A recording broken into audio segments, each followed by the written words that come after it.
গদ্যপদ্যের এবারের নিবেদন একটি ছোট গল্প। শুরু হচ্ছে অভ্র ঘোষালের লেখা পিয়ানো। সামনের উন্মুক্ত অঞ্চল জুড়ে ঢেউ খেলানো চা বাগান এই সময় ঝিমিয়েই থাকে। আজ চাঁদের রাত, আকাশ থেকে যেন রূপস্রোত নেমে আসছে পৃথিবীতে। সমস্ত চরাচর যেন ভাতের ফ্যানের মতো রূপের গমকে ফুলে ফেঁপে উঠছে। দলগাঁওয়েরই নিউজিল্যান্ড চা বাগানে আজ প্রায় 1 মাস হতে চলল ম্যানেজারের পদে বদলি হয়ে এসেছি।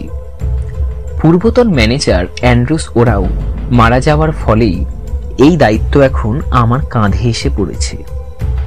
এর আগে অবশ্য কর্মরত ছিলাম ডুয়ার্সের একটি চা বাগানে।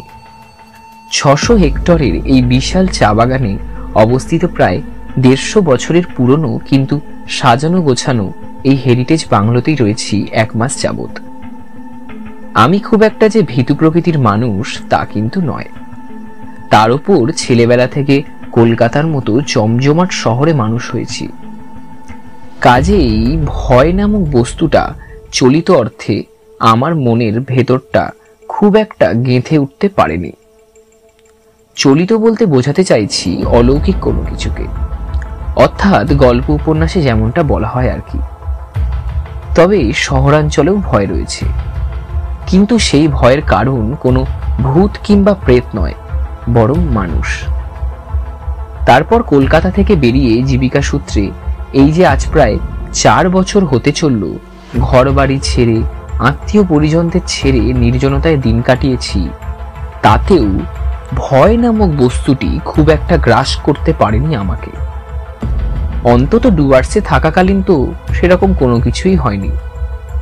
আর সত্যি বলতে কি, এই সমস্ত কারণেই হয়তো আমার মনে তীব্র বিশ্বাস জন্মেছিল যে অলৌকিক বলে কোনো কিছুই হয় না, সবটাই লোকজনের মন গড়া ব্যাপার।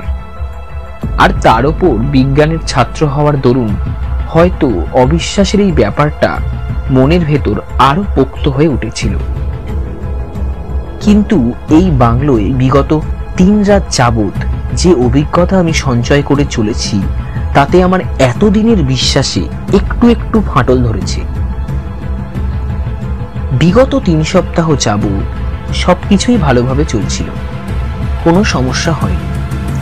দিনের বেলা 7 কাজে ব্যস্ত থাকি, তারপর বাড়ি ফিরে ফ্রেশ হয়ে সন্ধেবেলাটা হালকা কিছু জলখাবার খেয়ে আর বই পড়েই কাটাই। মজার বিষয় হলো, আমি চা বাগানের একজন ম্যানেজার হওয়া সত্ত্বেও চায়ের নেশাটা আমার নেই।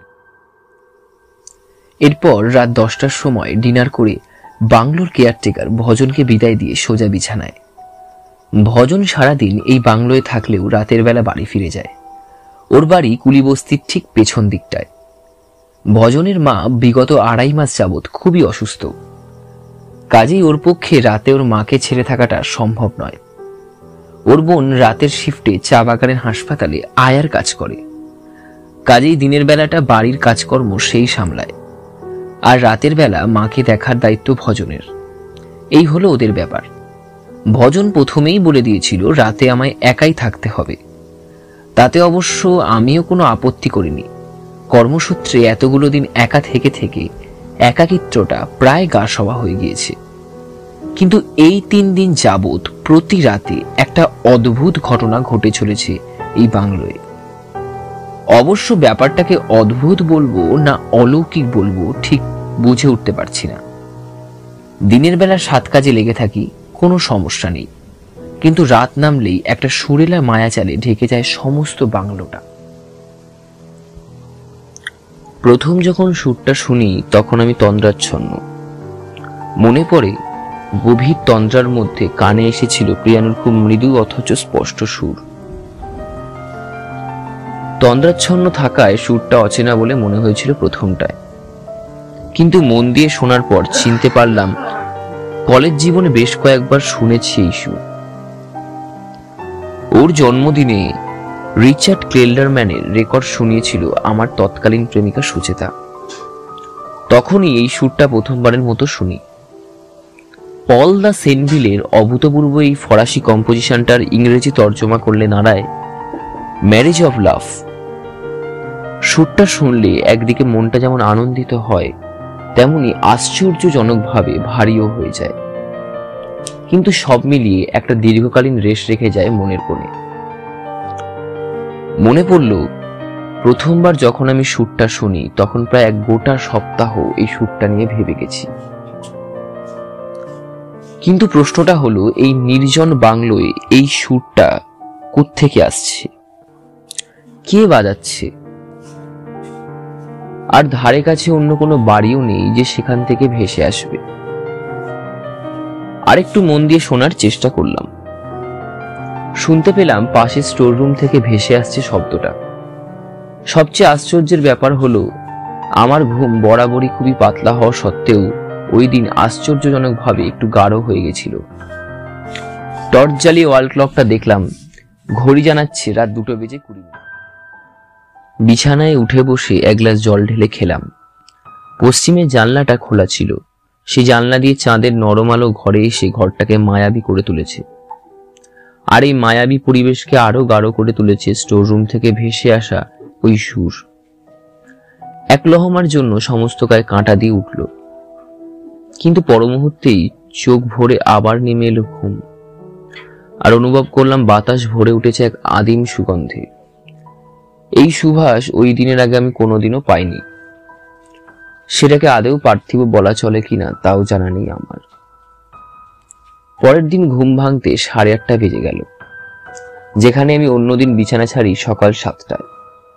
ঘুম থেকে উঠে বসে দেখলাম ভজন ঘর ঝাড় দিচ্ছে। দরজার আর একটা চাবি ওর কাছেই থাকে। আজ বোধহয় আমার সাড়া না পেয়েই নিজেই দরজা খুলেছে। আমায় উঠে বসতে দেখে ফিক করে হেসে বলল, দাদা বাবু আজ নেট হয়ে গেলেন যে। ঠিক আছে, আপনি চটপট মুখ ধুয়ে নিন, আমি ব্রেকফাস্টও দিয়ে দিচ্ছি। এরপরের রাতেও ওই একই ঘটনা ঘটল। পরের দিন সকালে আবার যথারীতি দেরিতে ঘুম ভাঙল। ভজন ঘর ঝাড় দিতে দিতে সেই অমায়িক হাসিটি হেসে বলল, দাদা বাবু দেখছি আজ আবার নেট। কালকে অনেক রাত করেছিলেন নাকি? সংক্ষেপে ওকে জানালাম, কাজ ছিল একটু। ভজন হেসে ঘর থেকে বেরিয়ে গেল। অবাক হয়ে বসে রইলাম অনেকক্ষণ। ঠিক করলাম ওই ঘরটা ভজনকে দিয়ে খোলাবো। যেমন কথা তেমন কাজ। ব্রেকফাস্ট করতে করতে ভজনকে জিজ্ঞেস করলাম, হ্যাঁ রে, ওই স্টোর রুমটায় কি আছে বলতে পারিস? আগে দাদাবাবু, ওই স্টোর রুমে একটা পিয়ানো আছে, আর থাকার মধ্যে আছে 2টো ভাঙা আলমারি আর একটা বহু পুরনো বইয়ের তাক।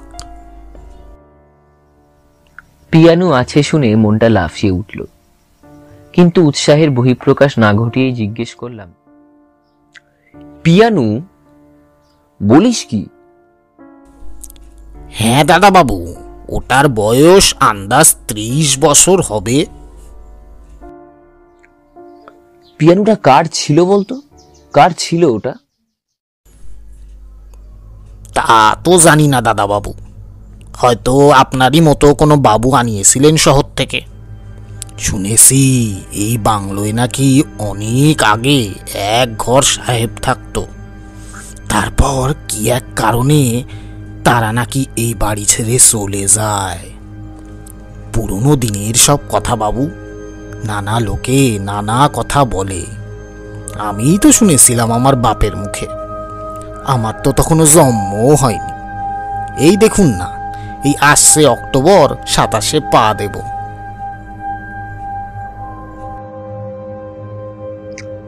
খাওয়ার পর একটু ঘরটা খুলিস তো, দেখবো আমি। আগে কেন দাদাবাবু? এমনি দেখতাম একবার। ভজনকে রাতের ঘটনা কিছু আর বললাম না, হয়তো ভয় পাবে। ও বেটা পালিয়ে গেলে আমারই মুশকিল। কিন্তু আমার মনে একটা তীব্র কৌতূহল জন্মেছে। ওই ঘরের চাবিটা হাত করতে হবে ভজনের কাছ থেকে। আপনি বলছেন যখন, তাহলে স্টোর রুমের দরজাটা খোলা মাত্র ভেতর থেকে একটা তীব্র ভ্যাপসা গন্ধ নাকে এসে ঢুকলো। শরীরটা কেমন যেন দোলা দিয়ে উঠল সেই গন্ধে। টর্চ জ্বালিয়ে ঘরে ঢুকলাম। দেখতে পেলাম ঘরের একটা কোনায় একটা ধুলোময় কালো রঙের উই ধরা ভার্টিক্যাল পিয়ানো রাখা আছে। তার এক পাশে কোনো ক্রমে দাঁড়িয়ে রয়েছে একটা জরাজীর্ণ উই ধরা বইয়ের তাক। আর ঘরের ঠিক পূর্ব দিকে দেয়াল ঘেঁষে দাঁড়িয়ে রয়েছে দুটো মরচে ধরা ভাঙা আলমারি। ঘরের মেঝেতে ধুলো স্তর দেখে আন্দাজ করতে পারলাম এই ঘরে অন্তত বিগত কয়েক মাস যাবৎ কেউ পা রাখেনি। আর পিয়ানোটিরও যা অবস্থা হয়ে রয়েছে তাতে করে ওটিকে বাজানো প্রায় অসম্ভব বললেই চলে। তাহলে ঘরটা পুরো দেখে বাইরে বেরিয়ে ভজনকে বললাম, এই ঘরের চাবিটা আজ থেকে আমার কাছেই দিয়ে যাবি। ভজন চমকে উঠে বলল,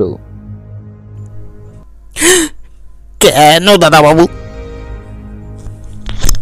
আমি চাইছি তাই দিবি, আমার কাজ আছে। গত রাতেও সেই একই ঘটনা ঘটল। সারাদিন অসম্ভব পরিশ্রম করার পরও এক তীব্র আগ্রহে আমি জেগে বসেছিলাম। মনে মনে ঠিক করেই রেখেছিলাম এই সুরের রহস্য আমি ভেদ করবই। রাত যখন প্রায় দুটোর কাঁটা ছুঁই ছুঁই, ঠিক তখনই শুরু হলো সুরের খেলা। সেই একই সুর, সেই একই পরিবেশ, সেই একই মায়া। খেয়াল করে দেখলাম যখনই সুরটা বাজে ঠিক তখনই সমস্ত ঘরটা অসম্ভব থমথমে হয়ে যায়। অলৌকিক কি তবে একেই বলে? এই ব্রিটিশ আমলের বাংলোয় এই গভীর রাতে আমি ছাড়া তো আর কেউ নেই। তাহলে এই সুর, এই তাল, এই মায়া, এসব কি? কিভাবে সম্ভব এসব? ওই উই ধরা বিকল পিয়ানোতে কি এই অসম্ভব সুর তোলা সম্ভব? কে বাজায় এই সুর? এসব সাত পাঁচ ভাবতে ভাবতে খেয়াল করিনি কখন সমস্ত ঘরটা সেই অচেনা সুবাসে ভরে উঠেছে। আগের দুদিনের চেয়ে এই সুবাস আরো বেশি গাঢ়, আরো বেশি তীব্র। মাথাটা ঝিমঝিম করে উঠল। হাতে লেগে পাশে রাখা টর্চটা ঠকার শব্দ করে পড়ে গেল মেঝেতে। সংজ্ঞা হারানোর ঠিক আগের মুহূর্ত অবধি কানে ভেসে এলো সেই অপূর্ব সুর। তাই আজ আমি ঠিক করেছি এই রহস্যের সমাধান করে তবে আমি ছাড়ব। আমায় দেখতেই হবে কে ওই উই ধরা পিয়ানোতে ওরকম মায়াবী অথচ ভয়ঙ্কর সুরের জন্ম দেয়। আজ আর কাজে যাইনি, সকাল থেকে খাওয়া দাওয়াও করা হয়নি তেমন। সকালে ভজন বলছিল আমার চোখ মুখ নাকি বড্ড শুকনো মনে হচ্ছে। যাকগে, সেসবের পরোয়া নেই।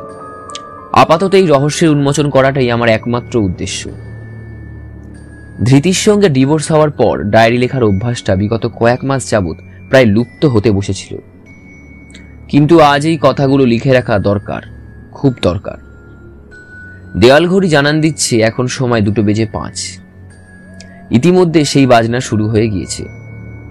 আমি আজ কিছুতেই ঘুমাবো না। ও ঘরের চাবি আমার জামার বুক পকেটে রয়েছে। আমি যাচ্ছি। এই রহস্যের উন্মোচন আমাকে যেভাবেই হোক করতেই হবে।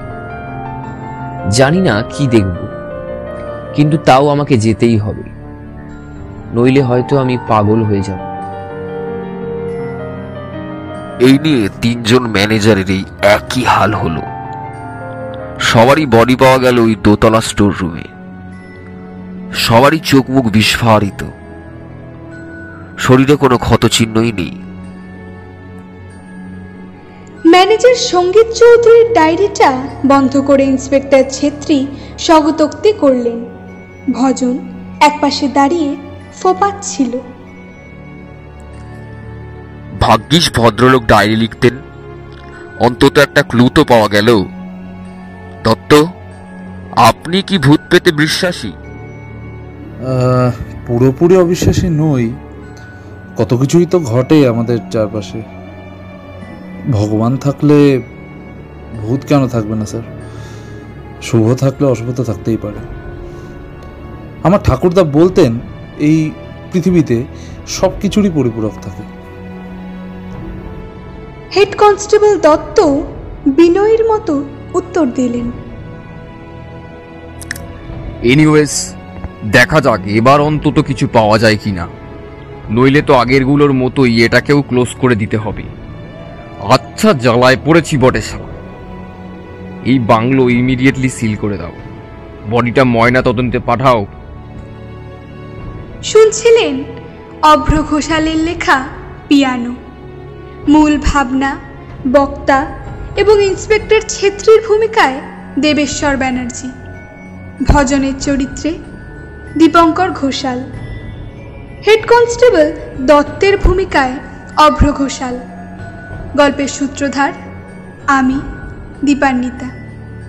আগামী সপ্তাহে ঠিক এই সময় গদ্যপদ্য নিয়ে আসতে চলেছে আরও একটি রোমহর্ষক গল্প। শুনতে থাকুন রোমহর্ষক রোমাঞ্চ।